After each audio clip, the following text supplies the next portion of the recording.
Welcome back to Beyond, a transformational space dedicated to you living a life beyond the mind, beyond the stories, and beyond the limits. If this is your first time here, I am Katie Lynn Rajano, former psychotherapist, coach, and identity expert. And today we are talking about the one thing I see derail brilliant women more consistently than anything else. It's hoping a strategy will create incredible results without expanding their identity to match the capacity of the results they dream of creating. Tell me if this is familiar. You have a moment of clear inspiration. You act on the inspiration, you pull out your journal, you write down your vision, and you set the goals. Then you build a strategy, or maybe you even hire an expert to design the system for you. You do your due diligence before saying yes to the strategy. You see the testimonials, and maybe you even talk to the people who have used the system and experienced incredible results. So then you go for it. After thoughtful research and consideration of your goals, you feel ready. You're like, I know this is it. This is the strategy that will absolutely get me to my goals. And you dive in. You begin implementing the strategy, and you're consistent, and then day 7 comes, and somewhere between the inspiration and the execution, something inside you starts to dismantle it. You go from feeling so much clarity and so much energy to procrastinating or avoiding the thing that matters the most in the strategy. Your life starts to get busy in ways that you didn't expect, and you start to play it safer than you planned, or maybe even resist the strategy altogether. And somewhere along the way, you might start to think it's a strategy problem, right? Thinking maybe it's not working. This strategy is not working for me. And gosh, I know this so well. Way back in 2019, I knew I desired to change my physical physique, okay? I was the heaviest I had ever been, and I had just met my now husband. I knew if we were going to get married and possibly have a family, that I really wanted to do everything I could to be in the best physical shape that I could be in. So I found a strategy that you've probably heard of called 75 Hard. Now, I will be the first to tell you that 75 Hard, when done as written, is a very effective strategy for making drastic physical changes to someone's physical health. My husband and I both reviewed the strategy, and we decided, yes, it's time. We'll do it together, right? We felt so ready, and we began to execute. And execute we did. I did one round and definitely experienced physical changes. But honestly, I didn't feel different inside. It was really confusing. So I did another round. And again, I executed properly. I noticed the physical changes, but even still, I didn't feel different inside. And this is when I really started to get curious, because the strategy did work to a certain degree, and I executed the strategy as written. But the real results that I desired to create were not external. They were internal. And with the strategy of 75 Hard, I was only changing my external actions and circumstances. I wasn't actually addressing any of the deeper internal things that were blocking me from becoming the woman I know I wanted to become. I thought if I could get into the best physical shape of my life, then I would feel confident, energized, and unstoppable. And I learned through my own experience that that just wasn't the case. The strategy felt more like a pretty Band-Aid than a real solution. It also reminds me of Jennifer. So Jennifer came to me when she decided she wanted to raise her prices and, in air quotes, charge her worth. Have you ever said that to yourself? I'm ready to charge my worth. She had done the math. She created the offer. She had evidence that her work was effective, and she had the expertise to deliver, if not even over-deliver, the results at the new price point. Logically, it made complete sense, and Jennifer felt like this was the right time. Jennifer set everything up, and when the day came to send the launch email to her email list, she messaged me. She told me she had rewritten the launch email 10 times.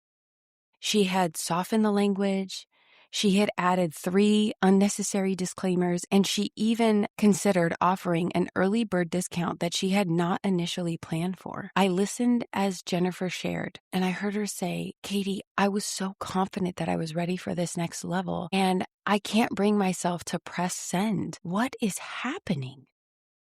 I resonated with Jennifer's confusion because her strategy was sound.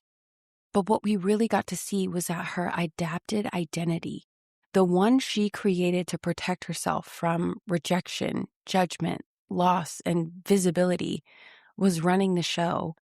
And what we couldn't see yet was that the same adapted identity was also keeping her from her greater service, from more abundance and freedom that only embodied worthiness can create. The version of Jennifer sitting at the computer that morning, questioning herself while running her fingers across that keyboard, was not the same version of Jennifer who knew it was time to own her worth. That morning, as Jennifer and I spoke, we realized that Jennifer had spent decades believing that her value was conditional, and it was based on her ability to make other people comfortable and how well she could meet their needs.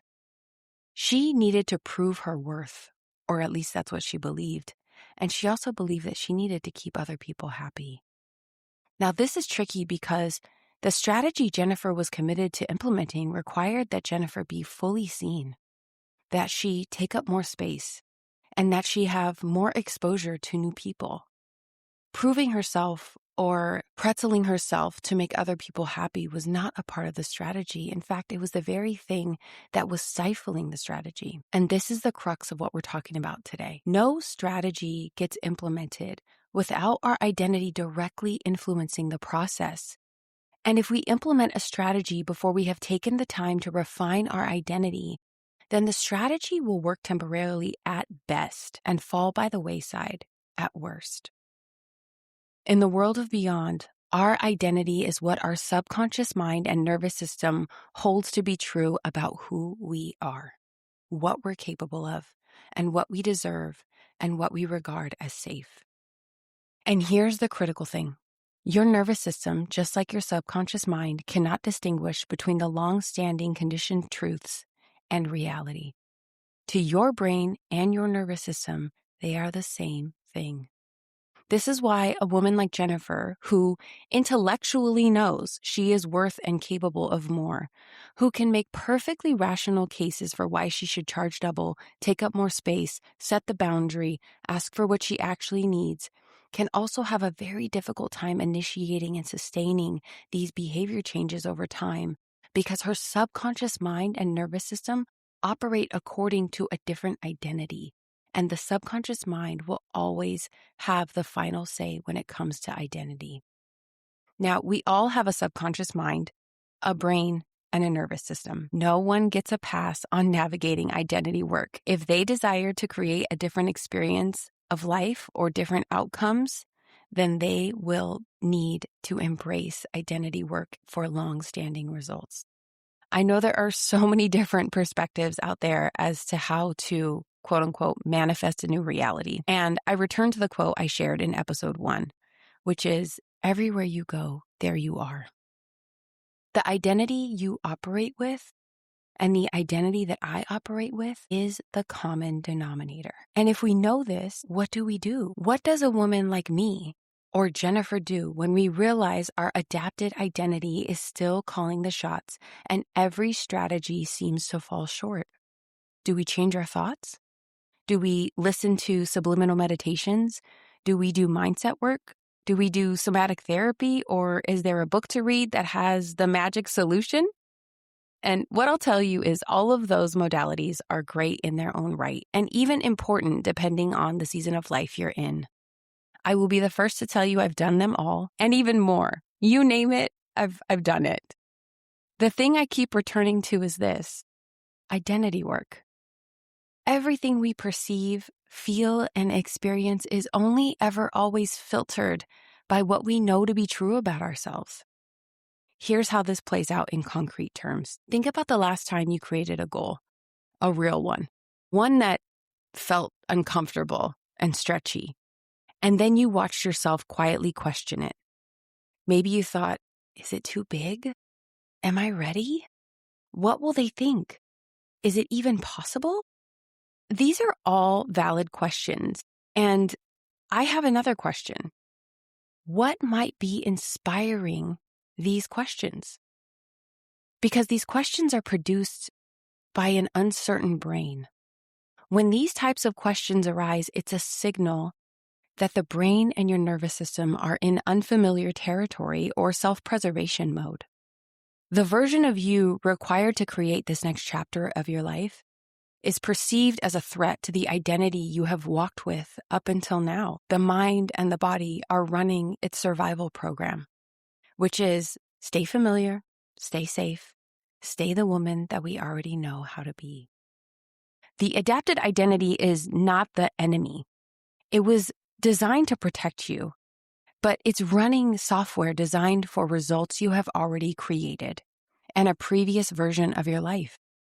And every goal you set that creates a different outcome or requires a newer version of you, a more visible, more sovereign, more liberated version of you, is going to feel like it's being threatened until you have done the work to install a new one. This is why strategy alone will never create real transformation. Strategy is the what and the how. Identity is the who. And when the who is not aligned with the what and the how, the who will win every single time. I'd love to give you some neuroscience to support this. So your brain has a function called the Reticular Activating System, the RAS, okay? And its job is to filter reality based on who you know yourself to be. Now, the filtering doesn't come from your eyeballs, even though it would seem like it would. The filtering comes from your subconscious mind, because your subconscious mind is where your identity is held, right? So imagine I put on a pair of glasses that have green lenses. What will happen? Well, everything I look at through those glasses will have a green tint to it. Our identity is a metaphorical lens through which we engage with the world. When your identity is, I'm someone who struggles with visibility, your RAS, or your lens, will find every piece of evidence that confirms the story of struggle and filter out all the evidence for ease. We become blind to the ways in which life can be easy and simple. We literally will not see the opportunities no matter how hard we try, not because they're not there, but because your identity is built on struggle. So we start at the root of it all, the identity. We change the lens, or the RAS, and we start to redesign first.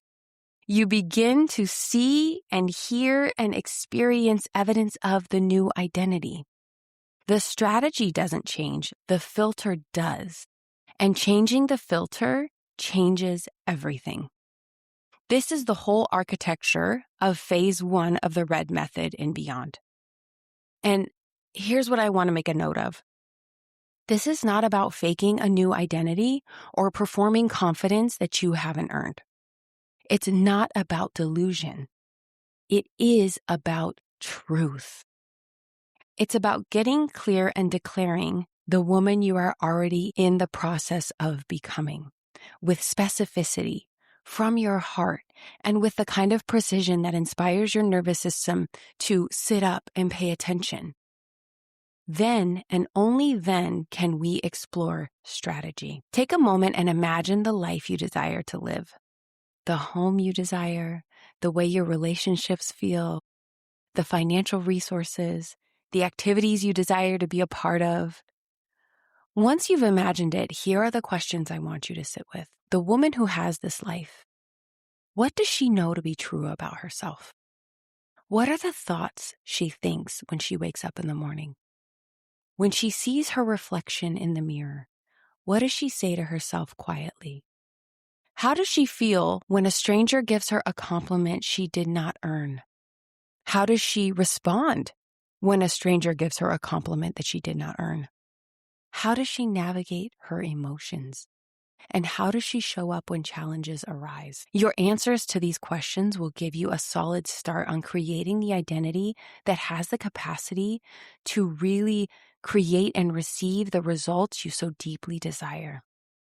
The woman you just created as you answered these questions is the woman who can adapt a strategy and experience lasting results. And maybe you're like, Katie, what if I find myself in this moment trying to implement a strategy that hasn't been creating the results I desire? This is a great question. And one of the things I love most about the kind of women who find their way to beyond, these women are curious and they're ready to take action. They are not interested in wasting any more time being the adapted version of themselves. So here's the deal. Think of a strategy you've been executing.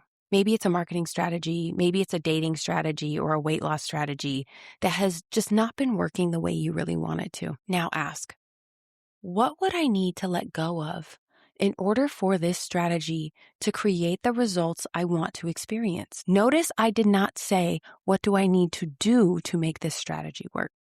I'm going to be honest with you. The gap between who you have been and who you need to become is not about doing. It's about letting go of the intangible things that are sustaining the old identity. Maybe you get to let go of self-doubt. Maybe you get to let go of negative self-talk. Maybe you get to let go of allowing your brain to talk you out of following through or following up. Maybe you get to let go of overthinking. Maybe you get to let go of prioritizing everybody else before you prioritize taking care of yourself. As I share this with you, I think about my journey with 75 Hard that I spoke about earlier in this episode. I was able to do all the things asked of me to complete 75 Hard. But what I actually hadn't let go of was the commitment my adapted identity had to struggle. I mean, it's kind of comical now that I think about it because the name of the strategy is 75 Hard. And the truth I had held about myself at that time was that if I wanted a result, then I had to work hard to create it. And Jennifer needed to let go of feeling responsible for the happiness of others. And she also needed to let go of proving her worth. When we are thorough in the identity work, the strategy creates a totally different result because the woman who is implementing the strategy is fundamentally different. This is what identity first looks like in practice, and it is available for you. Here is your takeaway from today. Every strategy is governed by an identity. What identity is running your strategies? In Season 2 of Beyond, we are diving deep into identity to collapse time between where you are and where you want to be. Just because you've lived this way for decades does not mean you need to spend the next decade working on changing it. And that is great news. And that is the reason that I love identity work so much, because time is the one resource that we cannot get back. You cannot buy more time, right? So I want to make sure that we are working at the root and we are really addressing the thing that collapses time for us. So remember to start with a declaration, because the fastest way to get from point A to point B is to actually know where point B is. We declare who we are becoming, we excavate what is getting in the way, and then we take the kind of action that makes the new identity real right now. Your homework this week is to take one strategy you've been executing, or maybe you have been thinking of executing, and reflect on what you could let go of that would make that strategy even more effective. Write it down so your brain can see it. This could sound like, the woman who makes this strategy work fully is someone who, and then finish that sentence at least 5 times. Get specific and allow it to feel slightly uncomfortable. Next week is the power of a specific vision. We are going to talk about why vague aspirations are actually a form of self-protection and how to get specific enough that your nervous system starts to regard the future as safe and possible. I'm Katie Lynn Rajano. This is Beyond.